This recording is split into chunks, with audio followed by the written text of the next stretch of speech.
स्वागत है आप सभी स्टूडेंटों का जेएमबी स्टडी भारत में। तो आज हम स्टडी करते हैं अंगद सर के साथ कक्षा 9वीं की गणित के अध्याय 9 व्रत का। ये व्रत का भाग नंबर 18 है, जिसमें हम जानेंगे प्रश्नावली 9.3 के भाग 6 में प्रश्न क्रमांक 6 का संपूर्ण हल। इससे पहले यदि आपने हमारे चैनल जेएमबी स्टडी भारत को सब्सक्राइब नहीं किया है तो सब्सक्राइब कीजिए, ताकि इसी प्रकार की वीडियो आपको सबसे पहले मिल सके। तो आइए हम देखते हैं प्रश्न नंबर 6 क्या कहता है। प्रश्न नंबर 6 हमको दिया गया है ए बी सी डी एक चक्रीय चतुर्भुज है। क्या है? एक चक्रीय चतुर्भुज है जिसके विकर्ण एक बिंदु ई पर प्रतिच्छेद करते हैं। यदि कोण डी बी सी बराबर 70 अंश है और कोण बी ए सी बराबर 30 अंश है हो तो कोण बी सी डी ज्ञात कीजिए। पुनः ए बी बराबर बी सी हो तो कोण ई सी डी ज्ञात कीजिए। तो इसमें हमें डायग्राम बना नहीं दिया गया है, हमें डायग्राम बनाना पड़ेगा। वो भी एक चक्रीय चतुर्भुज बनाना पड़ेगा, वो भी कहाँ पे? वृत्त के अंदर बनाना पड़ेगा, क्योंकि एंगल दिए गए हैं, इसमें विकर्ण दिए गया है। तो हमें क्या करना पड़ेगा? पहले तो जो कुछ दिया गया है उसको लिख लो, जो ज्ञात करना है उसको लिख लो, उसके बाद ही हम डायग्राम ड्रा करेंगे। ठीक है, क्योंकि ये क्वेश्चन हमारे पास वृत्त में दिया गया है, अध्याय 9 वृत्त में, तो चक्रीय चतुर्भुज भी इस वृत्त के अंदर ही बनेगा। ठीक है, तो इस वृत्त के अंदर बनाते हैं और इसका एक टर्निंग पॉइंट दिया है, चक्रीय चतुर्भुज में विकर्ण भी दिए हैं उसके। तो क्या बनेंगे? चक्रीय चतुर्भुज को हम यहाँ बनाते हैं। ठीक है, चक्रीय चतुर्भुज की एक विशेषता ये होती है कि उसके जो कोण होते हैं पेयर में, वो आपस में क्या होते हैं? बराबर होते हैं। दो कोणों का योग 180 अंश के बराबर होता है। तो ये एक हमने वृत्त बना लिया और वृत्त के अंदर एक चक्रीय चतुर्भुज बना लिया। चक्रीय चतुर्भुज को हम नाम देते हैं। उसके बाद जो दिया गया है, जो ज्ञात करना है, वो लिखते हैं। तो क्या हुआ? चक्रीय चतुर्भुज में जो ये भुजाएं, सम्मुख भुजाएं होती हैं, वो क्या है? आपस में सब बराबर होती है। ये भुजा, ये भुजा, ये भुजा, ये भुजा। ठीक है, तो इसको नाम देते हैं ए भुजा। ए हो गई बिंदु ए बी, ये यहाँ पे हमारे पास सी हो गया और ये हमारे पास डी बिंदु हो गया। इसमें क्या कहा था? जिसके विकर्ण बिंदु ई पर प्रतिच्छेद करते हैं, तो ए बिंदु खींचो और यहाँ कहीं वो प्रतिच्छेद कर रहे होंगे। ठीक है, क्या हुआ? एक चक्रीय चतुर्भुज ए बी सी डी बना लिया, उसमें दो विकर्ण खींच दिया, ए सी विकर्ण और बी सी विकर्ण खींच दिया। उसने कहा था कि विकर्ण बिंदु ए पर प्रतिच्छेद कर रहे हैं, तो इस बिंदु को नाम हम दे देते हैं ई।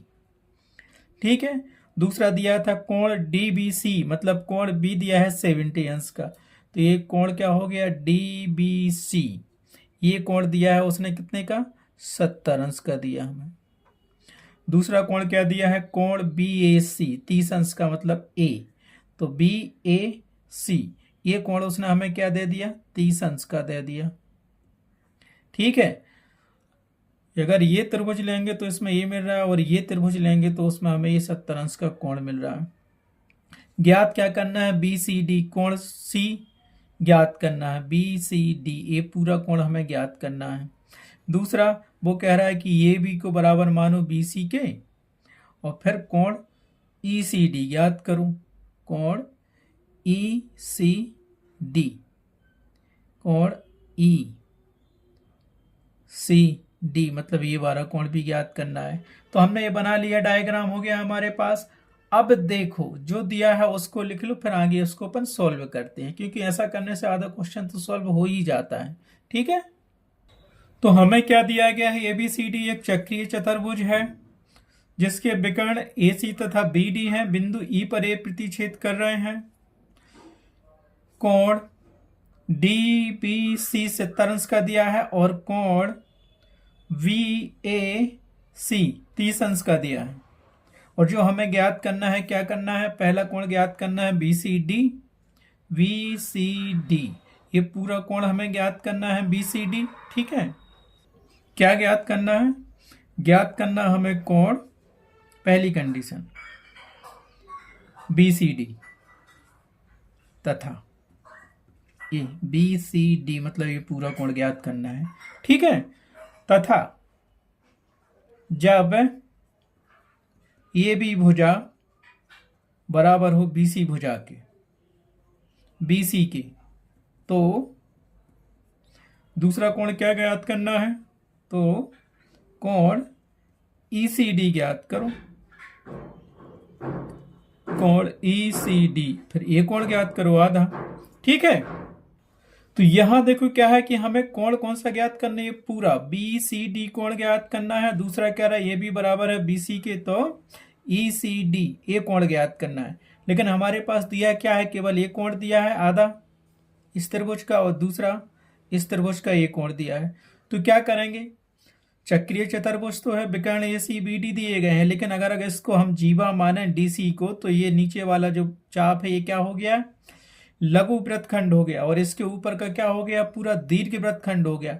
और यदि हम इन दो त्रिभुजों को लें, ADC त्रिभुज, और दूसरा त्रिभुज हम लेंगे कौन सा, BCD त्रिभुज, तो ये वाले दो क्या है, एक ही वृत्तखंड के दो कोण बन रहे हैं, B और C, ये वाले बन रहे हैं कि नहीं बन रहे। इस त्रिभुज का देखो देखो, अगर इन दो त्रिभुजों को हम ले लें, एक तो त्रिभुज हमने ये ले लिया AC हो गया, और ये D, और इसको ये त्रिभुज ले लिया, AC वृत्तखंड पे बना है ऊपर वाले पे, और दूसरा त्रिभुज हमने क्या किया, उसी ये वाला और ये दो त्रिभुज ले लिए। तो कहना चाहिए कि एक वृत्तखंड पे ये दो कोण आ गए, ये वाला कोण और ये वाला कोण आ गया। ठीक है, तो ये वाला कोण, इस कोण का अगर हम नाम देंगे तो क्या मिलेगा अपने पास, पूरा कोण। बताइए आप, इस कोण का नाम हम देंगे B वाले का, तो क्या कर सकते हैं, DBC, ये कोण, ये वाला कोण बराबर होगा इस कोण की।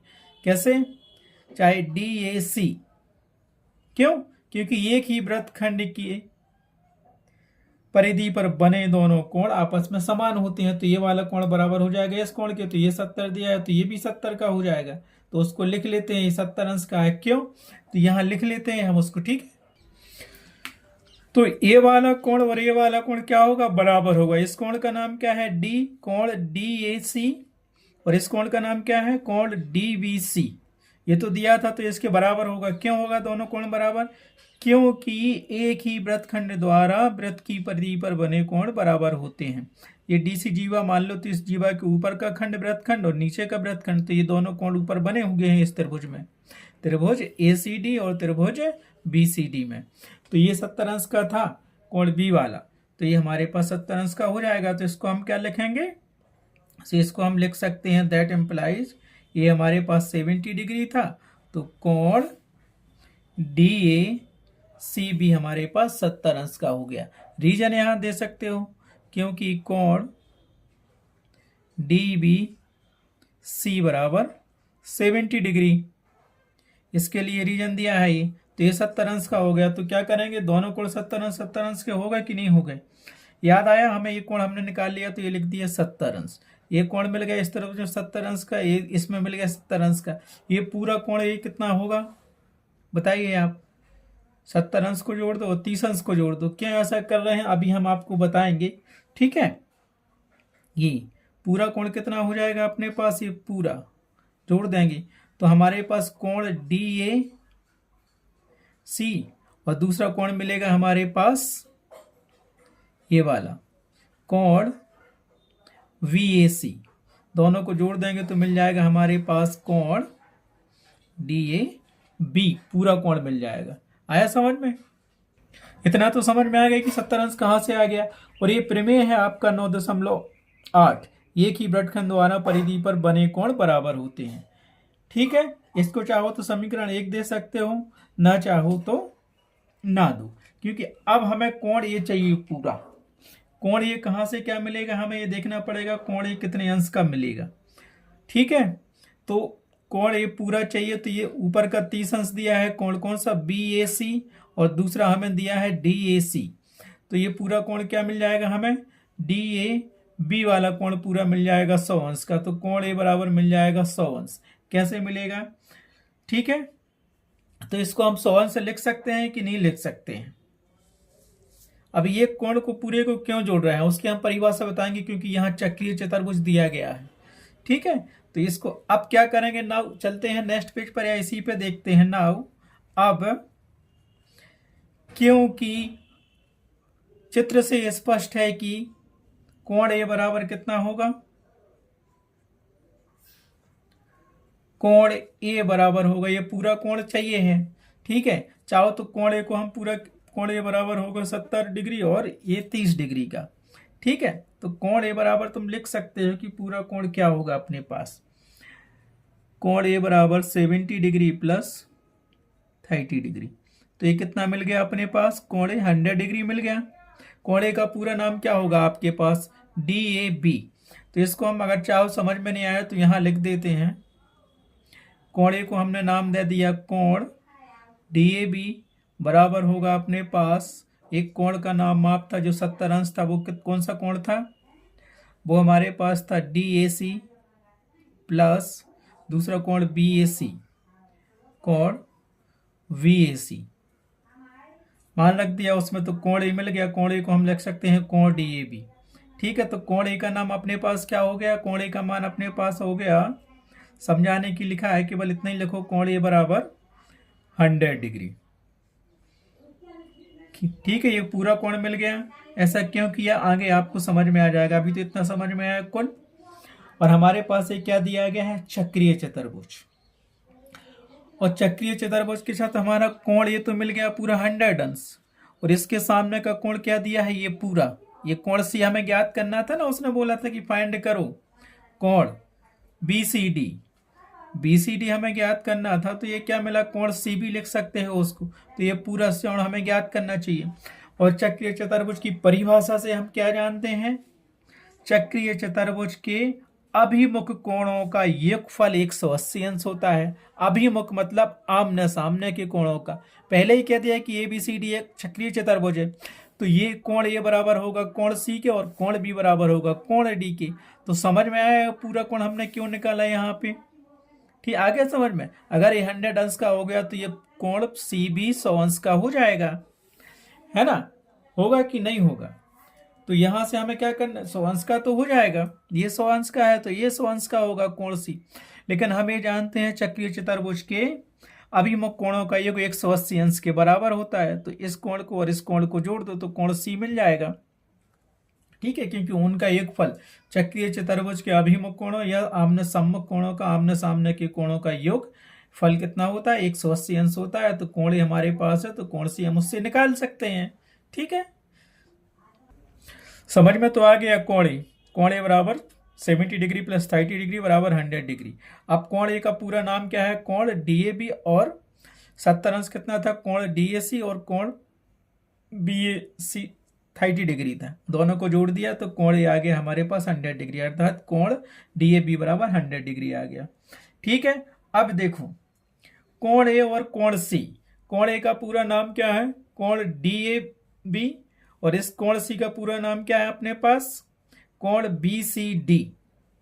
ठीक है, चक्रीय चतुर्भुज ABCD है, तो हम लिख सकते हैं नाउ। अब क्या करोगे, अब क्योंकि हम जानते हैं कोण A प्लस कोण C बराबर 180 अंश, मतलब ये पूरा कोण और इसके सामने का क्यों लिया, क्यों 180 अंश होता है, उसका रीजन भी दे दो। रीजन क्या होता है वो लिख लेते हैं। कहना चाहिए चक्रीय चतुर्भुज के अभिमुख कोणों का योग या चक्रीय चतुर्भुज के सम्मुख कोणों का योगफल या योग 180 अंश होता है। ये प्रमेय हमारे पास 9.10 प्रमेय है, इसको याद रखना। हमने MCQ क्वेश्चन में करवाया था, इंट्रोडक्शन वाली वीडियो में देख लेना, क्योंकि पूछता है वो सत्य असत्य में खाली स्थान दे देगा या विकल्प में दे देगा। तो कोण ए का पूरा नाम क्या था हमारे पास, कोण DAB, और कोण C का पूरा नाम क्या था, कोण BCD। ठीक है, इतना समझ में आ गया आपको, तो लिख ही लो, क्योंकि डायग्राम में हमने जो दिया था। तो कोण ए का पूरा नाम क्या था, यहां लिख सकते हो। कोण ए का पूरा नाम अपने पास था कोण VAD भी कर सकते हो, कोण DAB भी कर सकते हो। ठीक है, तो इसका नाम हम लिखेंगे कोण DAB इसको, प्लस कोण C का पूरा नाम लिख लो कोण VCD, और ये बराबर हमने कर लिया 180 अंश।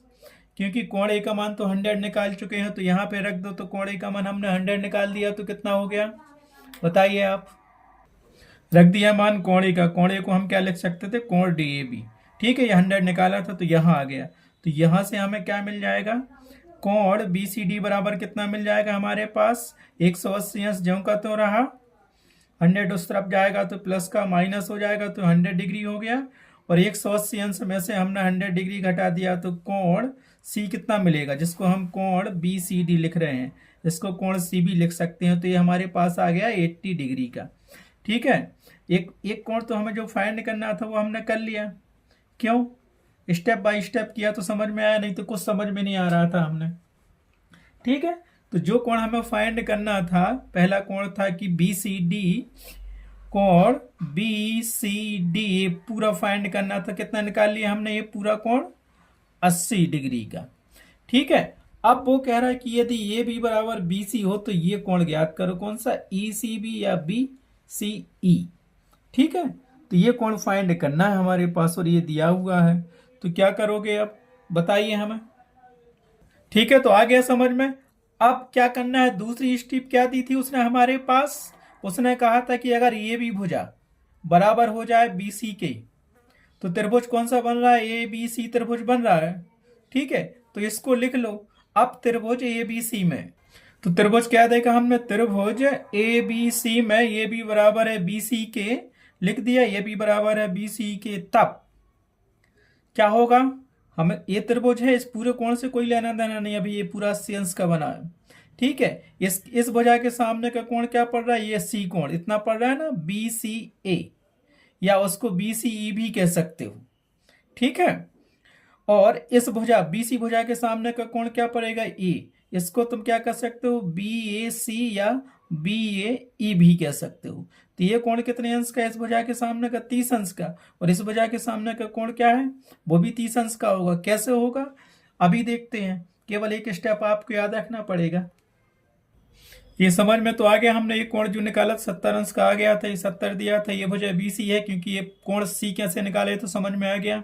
हमें कोण निकालना था कौन सा, जो उसने बोला था कि ई सी डी, ई सी डी ये वाला कोण चाहिए, केवल हाफ कोण चाहिए था। इतना इतना कोण निकालने के लिए हमें ये कोण तो ज्ञात होना चाहिए। तो हमने त्रिभुज ए बी सी लिया, उसने कहा था कि ये भी बराबर है बी सी के, तो हम ये कोण निकाल सकते हैं। तो ये कितना हो जाएगा, 30 अंश का हो जाएगा, केवल इतना कोण होगा। क्यों?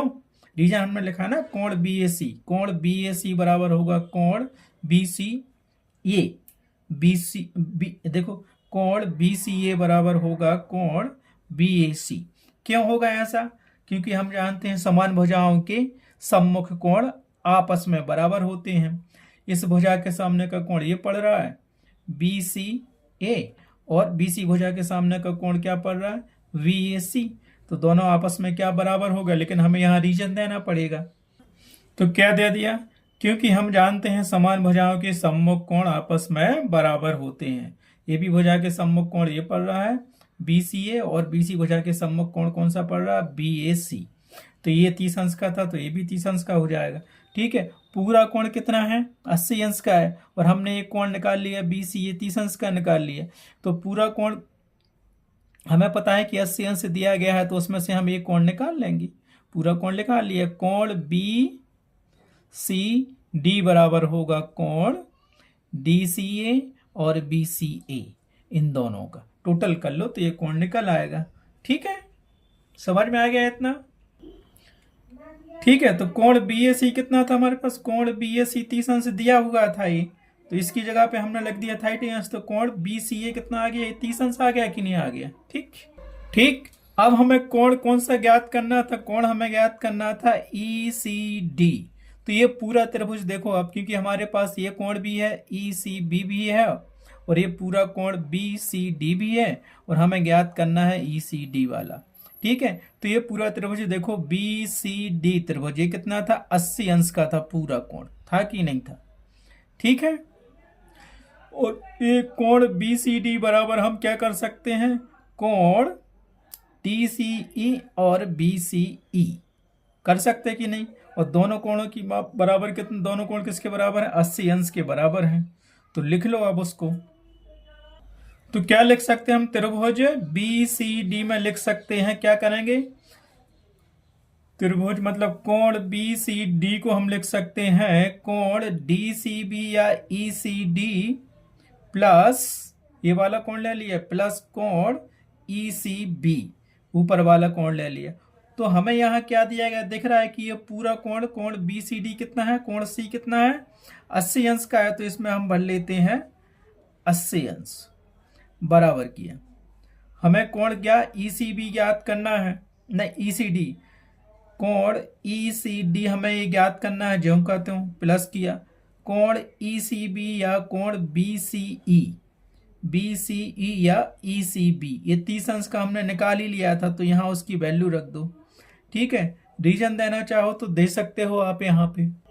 ठीक है, ये कर लिया तो रख दिया मान।